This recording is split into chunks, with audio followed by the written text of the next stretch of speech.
என்னோட என்கேஜ்மெண்ட்டுக்கு ring shopping தான் போறோம். உங்களையும் அப்படியே கூட்டிட்டு போறேன். அங்க போய் பார்த்தா மாப்பிள்ள சார் ஆல்ரெடி வெயிட்டிங். வீடியோல காட்டக்கூடாதான், ஏன்னா தாடி ட்ரிம் பண்ணலையா.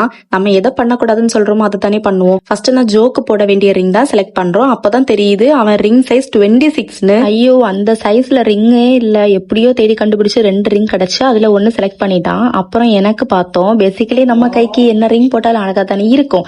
டைமண்ட் பக்கம் போலான்னு பார்த்தா ஏமா அடிச்சிருவேன்னு சொல்லிட்டாங்க. அதனால கோல்டுலயே ஸ்டோன் இருக்க மாதிரி ஒரு ரிங்கை வந்துட்டு நான் செலக்ட் பண்ணிட்டேன். அது அவன் ரிங் கூட லைட்டா செட் ஆகுற மாதிரி இருந்துச்சு. நாங்க வந்துட்டு கோல்டு ஸ்கீம் போட்டிருந்தோம். ஸோ அதுல பேலன்ஸ் காசு வருதுன்னு சொன்னதுனால மேரேஜுக்கு போட ஜிம்கா பார்த்து செலக்ட் பண்ணிட்டு இருந்தோம்.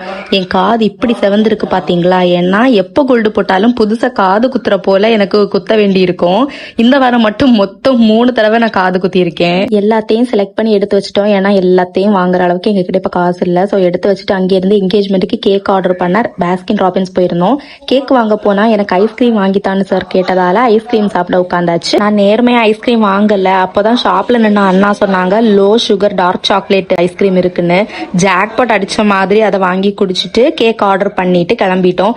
மேட்ரு என்னன்னா, நாங்க இன்னைக்கு செலக்ட் பண்ண ரிங்கையே நாங்க வாங்கல. அப்போ என்ன ரிங் தான் வாங்கணுங்கிறத பாக்கணும்னா என்ன அப்படியே ஃபாலோ பண்ணிருங்க. நெக்ஸ்ட் வீடியோல பார்க்கலாம். Tata bye.